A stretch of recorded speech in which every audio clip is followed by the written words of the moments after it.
I applied to multiple summer programs, and one I got into was the Harvard Computational Biology and Biostatistics program, where you take condensed courses in epidemiology and biostatistics. And you work with a Harvard professor to do a research project, and this is all done in 6 weeks. And they also prepare you for graduate school. There's a program at NIH where they train post-bacs within 2 years of them graduating. And what you do is you contact labs you're interested in at the NIH, and you contact them asking if you can work for them. Then you go through a process where you're interviewed and you get offers, and then I got 5 offers, and I picked my favorite, which was a computational neuroscience lab with Dr. Dietmar Plenz. The first research experience I had was with Dr. James McKenzie.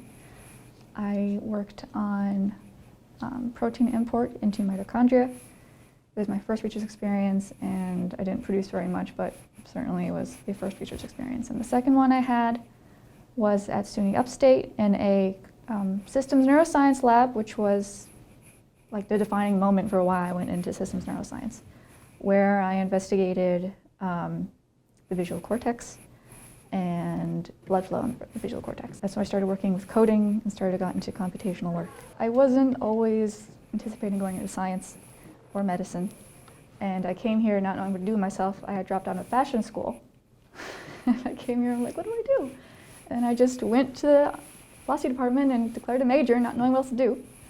And to this day, after all of this kind of walking around, discovering different fields, and settling on one finally, I don't regret majoring in philosophy. It also taught me just how to think things through. I'm taking math courses now, and I typically tend to be the best ones at proofs, because philosophy teaches you how to do proofs, how to think through them.